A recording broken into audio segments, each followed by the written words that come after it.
सभी पाठकों को नमस्कार। आज हम हिंदी व्याकरण के दूसरे अंग शब्द विचार को लेकर प्रस्तुत हुए हैं। यदि आपने अभी तक हमारी वर्ण विचार के स्वर और व्यंजन की वीडियोस नहीं देखी तो पहले आप हमारे उन वीडियोस को देखें ताकि हिंदी व्याकरण की मूल इकाई को आप सही ढंग से समझ सकें। तो आइए देखते हैं शब्द विचार।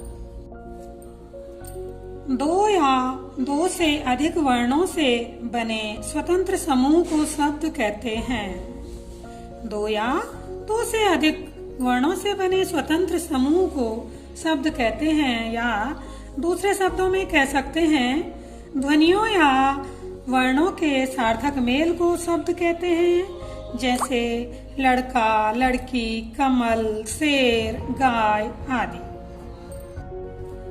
अर्थ के आधार पर शब्द।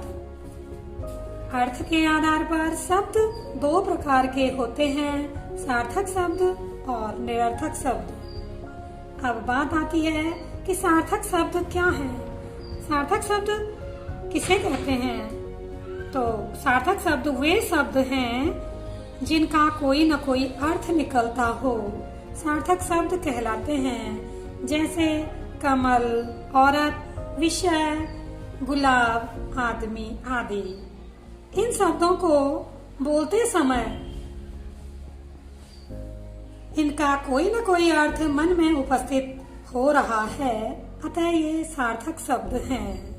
दूसरा है निरर्थक शब्द। निरर्थक जैसे बोलने से ही सिद्ध हो रहा है कि इनका कोई भी अर्थ नहीं होता है। वे शब्द जिनका अर्थ नहीं निकल रहा हो या जो अर्थ विहीन हो, निरर्थक शब्द कहलाते हैं। जैसे पानी वानी, रोटी बोटी, देना लेना, खाना वाना, गंदा संदा आदि।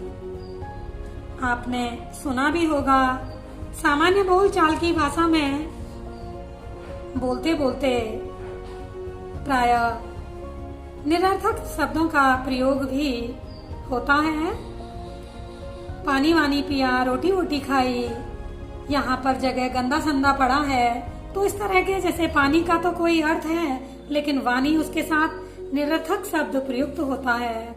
रोटी के साथ बोटी, देना वेना, या गंदे के साथ संदा। गंदा तो है, गंदा आप में सार्थक शब्द है, उसका अपना अर्थ है, लेकिन संदेह का कोई भी अर्थ नहीं है, अतः ये निरर्थक शब्द भी सामान्यतः बोलचाल के साथ हमारी भाषा में समायोजित हो गए हैं।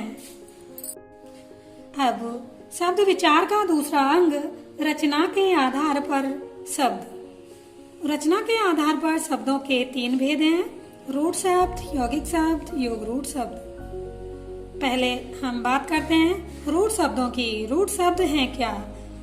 तो ऐसे शब्द जो किसी विशेष अर्थ को प्रकट करते हो, लेकिन जब उनके टुकड़े कर दिए जाएं, तो उनका कोई मतलब नहीं निकलता, वे निरर्थक शब्द हो जाते हैं। या ऐसा भी कह सकते हैं वे शब्द जो अपने मूल रूप में ही बोले जाते हैं, प्रयोग किए जाते हैं, रूढ़ शब्द कहलाते हैं। जैसे जल, छत, कल, जप आदि।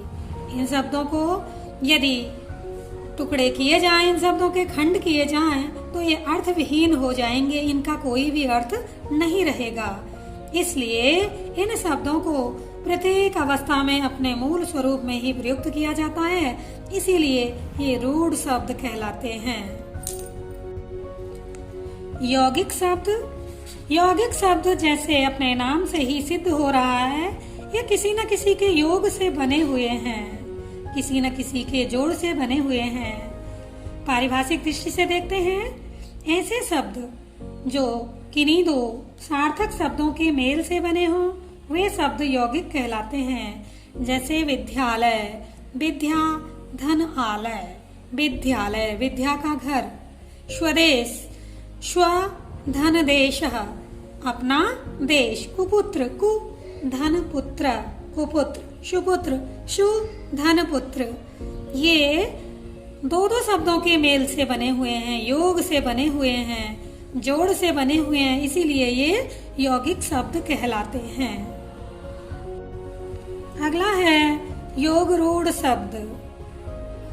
योग रूढ़ वे शब्द जो दो शब्दों के योग से बने हों परंतु किसी विशेष अर्थ का बोध करा रहे हों, योग रूढ़ शब्द कहलाते हैं। जैसे दशानन, 10 मुख वाला अर्थात रावण। जलज, जल में जन्म लेने वाला अर्थात जल में जन्म कौन लेता है? कमल। पंकज, पंख, पंख का अर्थ है कीचड़, कीचड़ में जन्म लेने वाला कमल। लंबोदर, लंबा है उदर जिसका गणेश जी। ये किसी तीसरे विशेष अर्थ को दिखा रहे हैं कि किसी विशेष अर्थ की ओर इशारा कर रहे हैं, तो ये शब्द योग रूढ़ शब्दों के अंतर्गत आते हैं। विशेष ध्यान देने योग्य बात यह है कि ये शब्द बहुब्रीहि समास के अंतर्गत आते हैं। अब प्रयोग के आधार पर शब्दों के भेद। तो प्रयोग के आधार पर शब्दों के दो भेद होते हैं, विकारी शब्द और अविकारी शब्द। पहले विकारी शब्द को जानते हैं। विकारी शब्द, विकारी शब्द ऐसे शब्द हैं जिनके स्वरूप में लिंग, वचन, कारकों के अनुसार परिवर्तन होते रहते हैं। ऐसे शब्द विकारी शब्द कहलाते हैं। इनके शब्द परिवर्तन को देखिए। लिंग के अनुसार, लिंग के अनुसार बच्चा पढ़ता है, और लिंग परिवर्तित होने पर बच्ची पढ़ती है। अंतर आ गया, शब्दों में परिवर्तन हो गया है। बच्चा पढ़ता है, लिंग परिवर्तन होने पर बच्ची पढ़ती है। वचन के अनुसार बच्चा सोता है, और एक वचन में बच्चा सोता है, बहुवचन में बच्चे सोते हैं। कारकों के अनुसार बच्चा सोता है, कर्ता कारक है। ये परसर्ग रहित कारक होते हैं। इनका प्रयोग मुख्यतः वर्तमान और भविष्यत काल में होता है। और बच्चे को सोने दो, यहाँ कर्म कारक है। तो विकारी शब्दों की परिभाषा सिद्ध हो गई है। ऐसे शब्द जिनके स्वरूप में लिंग वचन कारकों के अनुसार परिवर्तन होते रहते हैं, ऐसे शब्द विकारी शब्द कहलाते हैं। अविकारी शब्द, अविकारी शब्द उन शब्दों को कहा जाता है जिन पर लिंग वचन कारक चिन्हों के परिवर्तन से कोई भी प्रभाव नहीं पड़ता, कोई प्रभाव नहीं पड़ता, इनके स्वरूप में कोई भी अंतर नहीं आता, अविकारी शब्द कहलाते हैं। इन्हीं अविकारी शब्दों को अव्यय भी कहते हैं। अव्यय शब्द भी अविकारी शब्दों को ही कहा जाता है। अव्यय का सीधा सा अर्थ है ये कुछ भी व्यय नहीं करते हैं, कुछ भी खर्च नहीं करते हैं। किसी भी परिस्थिति में, किसी भी दशा में कोई परिवर्तन अपने स्वरूप में नहीं लाते हैं, इसीलिए इनको अव्यय शब्द भी कहते हैं। जैसे किंतु, परंतु, लेकिन, जैसा, तैसा, यथा, तथा आदि।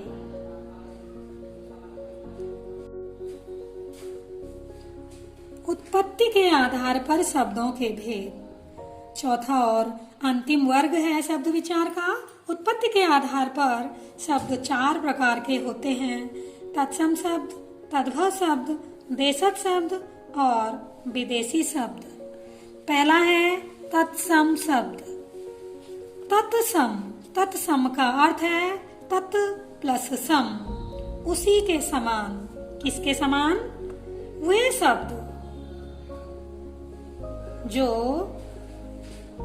जिनकी उत्पत्ति संस्कृत भाषा में हुई हो और वह उसी संस्कृत रूप में ही बिना किसी परिवर्तन के हिंदी भाषा में प्रयुक्त होने लगे हों, हिंदी भाषा में प्रयोग में आने लगे हों, तत्सम कहलाते हैं। जैसे पुष्प, पुस्तक, पृथ्वी, क्षेत्र, कार्य, मृत्यु, कवि, माता, अग्नि, घृत आदि अनेक शब्द हैं जो संस्कृत अपने संस्कृत रूप में ही हिंदी भाषा में प्रयुक्त होने लगे हैं, तत्सम शब्द कहलाते हैं। दूसरा है तद्भव शब्द। तद्भव शब्द, तद्भव शब्द वे शब्द हैं जिनकी उत्पत्ति संस्कृत भाषा में तो हुई हो, जिनकी उत्पत्ति पहले संस्कृत भाषा में तो हुई थी, लेकिन वे रूप बदलकर हिंदी भाषा में आ गए हैं। वो अपने स्वरूप में परिवर्तन लाकर हिंदी भाषा में आ गए हैं। ऐसे शब्द तद्भव शब्द कहलाते हैं। जैसे दुग्ध का दूध हो गया, दुग्ध तत्सम है और तद्भव बन गया है दूध। हस्त तत्सम है, इसका तद्भव बन गया है हाथ। अग्नि आग, कर्पूर कपूर, मयूर मोर आदि अनेक शब्द हैं जो अपने स्वरूप में परिवर्तन लाकर हिंदी भाषा में स्वरूप बदलकर आ गए हैं। ऐसे शब्द तद्भव शब्द कहलाते हैं। अगला है देशज शब्द। देशज शब्द वे शब्द हैं, ऐसे शब्द हैं जो भारत के विभिन्न बोलियों से हिंदी भाषा में आ गए हैं। वे देशज शब्द कहलाते हैं। भारत में विभिन्न भाषाएं बोली जाती हैं। प्रत्येक राज्यों में अनेक बोलियां हैं, तो अनेक बोलियों से आ करके वे शब्द हिंदी भाषा में प्रयुक्त होने लगे हैं। ऐसे शब्द देशज शब्द कहलाते हैं। जैसे डोलची, डिबिया, लोटा, पगड़ी, थैला, इडली, डोसा, समोसा, जामुन, गुलाब जामुन, लड्डू, खटखटाना, खिचड़ी आदि अनेक देशज शब्द हैं जो आवश्यकता अनुसार हिंदी भाषा में समा गए हैं और ये सब देशज शब्द कहलाते हैं।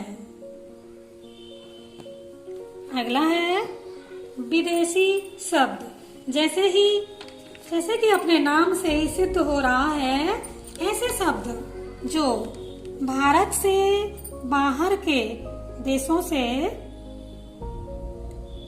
हमारी भाषा में समा गए हैं, ज्यों के त्यों हमारी हिंदी भाषा में प्रयुक्त होने लगे हैं, ऐसे शब्द विदेशी शब्द कहलाते हैं। इन विदेशी शब्दों का हमारी भाषा में आने का सबसे बड़ा कारण हमारा विदेशियों से ज्यादा मेल जोल रहा है। ये शब्द विदेशी शब्दों में उर्दू, फारसी, अंग्रेजी, पुर्तगाली, तुर्की, फ्रांसीसी, ग्रीक आदि अनेक शब्द हैं। अनेक भाषाओं के अनेक शब्द हैं जो हमारी भाषा में प्रयोग होने लगे हैं। कुछ शब्दों को देखते हैं। जैसे अंग्रेजी भाषा में college, pencil, radio, television, doctor, letter box, pen, ticket machine, cigarette, cycle आदि अनेक शब्द हैं जो आंग्ल भाषा से हमारी भाषा में समाहित हो गए हैं। फारसी शब्द हैं अनार, चश्मा, जमींदार, दुकान, दरबार, नमक, नमूना, बीमार, रुमाल, आदमी, चुगलखोर आदि ये फ्रांस से हमारी भाषा में आए हुए हैं। अरबी भाषा के शब्द देखते हैं। औलाद, अमीर, कलम, कानून, खत, फकीर, रिश्वत, औरत, कैदी, मालिक, गरीब, आदमी आदि अनेक शब्द अरबी भाषा से हिंदी भाषा में प्रयुक्त होने लगे हैं। तुर्की भाषा के शब्द कैची, चाकू, लाश, दरोगा, बहादुर आदि। पुर्तगाली शब्द अचार, आलपिन, कारतूस, गमला, चाबी, तिजोरी, तौलिया, फीता, साबुन, तमाकू आदि। फ्रांसीसी शब्द पुलिस, कार्टून, इंजीनियर, बिगुल आदि। चीन देश से आए हुए शब्द तूफान, लीची, चाय, पटाखा आदि। यूनानी शब्द हैं टेलीफोन, टेलीग्राफ आदि। इस प्रकार के अनेकों शब्द हैं अनेकों विदेशी शब्द हैं जो हमारी भाषा में आवश्यकता अनुसार समाहित हो गए हैं और हम उन शब्दों को अपनी बोल चाल में बड़े ही आराम से आसानी से प्रयोग करते हैं और हमें पता भी नहीं लगता है कि हम कौन सा शब्द प्रयोग कर रहे हैं। इस प्रकार हमारा शब्द विचार पूर्ण हुआ।